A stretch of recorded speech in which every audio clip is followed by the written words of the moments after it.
বন্ধুরা, সোনার সংসার থেকে চলে এসেছি। মকর সংক্রান্তির সবাইকে শুভেচ্ছা, প্রীতি ও ভালোবাসা। তো আজকে আমাদের বাড়িতে হচ্ছে পিঠে পুলির উৎসব। দেখতেই পাচ্ছেন এখানে দুধের মধ্যে বসিয়ে দেওয়া হয়েছে। তো দেখতেই পাচ্ছেন এখানে দুধ পুলিগুলো আগে থেকে করা হবে, সেইগুলো এখানে ভেপে ভাপিয়ে রাখা হয়েছে। আর ওইদিকে দুধটাকে দুধের মধ্যে গুড় দিয়ে ভালো করে গোলানো হচ্ছে। আর এরপরে ভাপা যে পুলিগুলো আস্তে আস্তে এর মধ্যে দিয়ে নেওয়া হচ্ছে। তো কিছুটা তোমরা আমার লাইভে দেখেছো, আর পুরোটা আমার লাইভ করা সম্ভব হয়নি, সেই জন্য আমি বাদ বাকিটা ভিডিওর মধ্যে দিয়ে দিয়েছি। তো এরপরে পুলিগুলোকে ভালো করে দুধটা ফুটিয়ে এর মধ্যে দিয়ে নেওয়া। এরপরে ভালো করে দুধটা ফুটে গেছে, এর মধ্যে দুধ পুলিগুলো দিয়ে দেওয়া হয়েছে আর কমপ্লিট হয়ে গেছে এইদিকে আমাদের দুধ পুলি। তো আজকের ভিডিওটা ভালো লেগে থাকলে অবশ্যই লাইক কমেন্ট শেয়ার করতে ভুলবেন না। সোনার সংসারে যে বেল নোটিফিকেশানটি আছে সেটা অবশ্যই অন করবেন, যখনই আমি সুন্দর সুন্দর এরকম ভিডিও ছাড়ি সবার আগে আপনাদের কাছে পৌঁছে যায়। আর এদিকে দেখতেই পাচ্ছেন চুষির পায়েস যেটা আছে সেটা হচ্ছে। তো ও আর আমি মিলে দুজনে হাতে হাত লাগিয়ে দিয়েছি ঝটাপট করে যাতে হয়ে যায়, কারণ একজনের পক্ষে পুরোটা করা সম্ভব না। তাও তো ও পুরোটা করেছে, আমি শুধু চুষিতেই ওকে হাত লাগিয়েছি। তো দেখিয়ে করছি ওরটাকে। তো দুজনে মিলে বেশ চুষির পায়েসটা করে নিচ্ছি। তো দেখতেই পারলে আমরা দুজনের মতন কথা বলছিলাম, দিয়ে দেখতে দেখতে ময়দা দিয়ে চুষির পায়েসটা করে নিচ্ছিলাম। একার পক্ষে সম্ভব নয়, সবাই মিলে যদি হাতে কাজ করি তাহলে অবশ্যই তাড়াতাড়ি কাজটা হয়ে যায় আর টাইমও কম লাগে। আর এরপরে আমি সকালবেলায় তো সব রান্নাবান্না করেইছিলাম, আজকে পুরো নিরামিষই হয়েছে আমাদের বাড়িতে। তো দুজনে মিলে গল্প করতে করতে চুষির পায়েসটা আমরা করছি দুজনে মিলে। আর আজকে তো মকর সংক্রান্তি, সবার ঘরেই পিঠা পায়েস হবে। কে কে আজকে পিঠে পায়েস খেয়েছে অবশ্যই কমেন্টে জানাবে, কমেন্টে জানাতে কিন্তু ভুলবে না। তো ঝটপট করে আমরা করে নিচ্ছি চুষির পিঠেটা যেটা সেটা। আর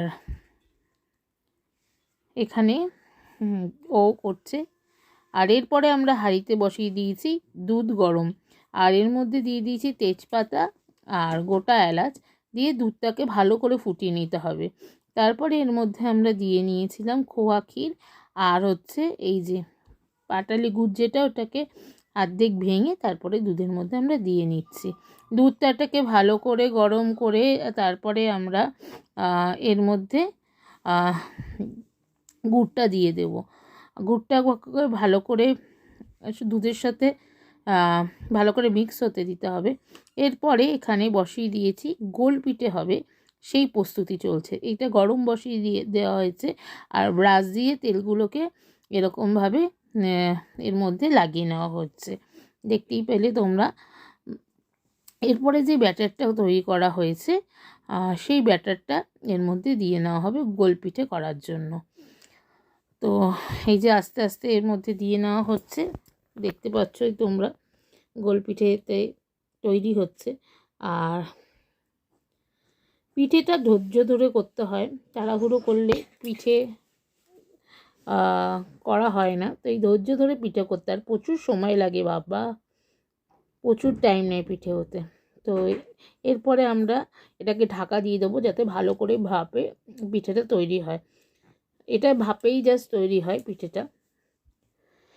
এরপরে আমরা ঢাকনাটা খুলবো, এবার খুলে আস্তে আস্তে দেখব পিঠেটা হয়েছে কিনা। তার জন্য আগে প্রথমে একটু ছুরি দিয়ে ভেতরটা দেখে নিতে হয় যে পিঠাটা ভালো করে তৈরি হয়েছে কিনা। দিয়ে একদম আমাদের গোল পিঠে তৈরি হয়ে গেছে। এরপরে আমরা আস্তে আস্তে পিঠেটাকে উল্টে নেব। আবার বেশি তাপ লেগে গেলে নিচের দিকটা পুড়ে যায়, তো তাড়াতাড়ি করে তুলে নিতে হবে, দেখতেই পাচ্ছেন। এরপরে আস্তে আস্তে এক একটা করে এখানে রেখে দেব। কমপ্লিট আমাদের গোল পিঠে তৈরি করা। আর এইখানে কয়েকটা মালপোয়া ভেজে তুলে রাখা হয়েছে আগে থেকেই। গোল পিঠেগুলো আলাদা করে তাড়াতাড়ি করে আমরা তুলে নিয়েছি, কারণ বেশিক্ষণ রাখলে নিচে আবার তাপ লেগে যাবে। তো এরপরে আস্তে আস্তে গোল পিঠেগুলো তুলে নেওয়া হবে, ততক্ষণ আপনারা সঙ্গে থাকুন। আর পিঠেগুলো বেশ নরম হয়েছিল, আর খেতেও খুব দারুণ হয়েছিল। এরপরে আমরা চলে যাব পিঠেগুলোকে নামানোর কাজে। প্রচণ্ড এটা গরম, এটা যদি শাঁসি দিয়ে না ধরা হয় হাতে প্রচণ্ড গরম লাগবে, সেই জন্য শাঁসি দিয়ে ধরে আস্তে আস্তে নামানো হচ্ছে। এরপরে কড়াইয়ে তেল গরম বসিয়ে দেওয়া হয়েছিল আর তার মধ্যে দিয়ে নেওয়া হচ্ছে মালপোয়া। আজকে আমাদের পিঠে পার্বণ উৎসব জুড়ে এখানে মালপোয়া সব এগুলো তৈরি করা হচ্ছে, দেখতেই পাচ্ছেন। তো আস্তে আস্তে মালপোয়া ভাজা হচ্ছে, আর কয়েকটা মালপোয়া আগে থেকে ভেজে এখানে তুলে রাখা হয়েছে। কমপ্লিট হয়ে গেছে আমাদের গোল পিঠে এবং মালপোয়া। এরপরে আমরা আস্তে আস্তে চলে যাব পুজোর দিকে। তো ঠাকুরকে ভালো করে পুজো দিয়ে অবশ্যই আজকে আমরা আমাদের পিঠে পার্বণ উৎসব রাখবো। তো দেখতেই পাচ্ছেন আপনারা ঠাকুরের ঘরটাকে ভালো করে সাজিয়ে নেওয়া হয়েছে ফুল দিয়ে। আর এখানে আমাদের পান, এখানে চালের মধ্যে একটা টাকা দিতে হয়, আর সন্ধেবেলায় পুজো দেওয়া হচ্ছে। এখানে ঠাকুরকে পুরো সাজিয়ে দেওয়া হয়েছে, দেখতেই পাচ্ছ। কমলালেবু, পায়েস, পিঠে সব দিয়ে, কলা দিয়ে, আর ঠাকুরকে এরকম সুন্দর করে সাজিয়ে নেওয়া হয়েছে। আর এরপরেও সন্ধ্যের আরতিটা সেরে নিচ্ছে। ঠাকুর সবার মঙ্গল করুক, ভালো রাখুক। আজকের দিনটা খুব ভালো কেটেছে, আমরা সবাই মিলে খুব আনন্দ মজা করে কাটিয়েছি। ভালো থাকবে, সুস্থ থাকবে, শান্তিতে থাকবেন।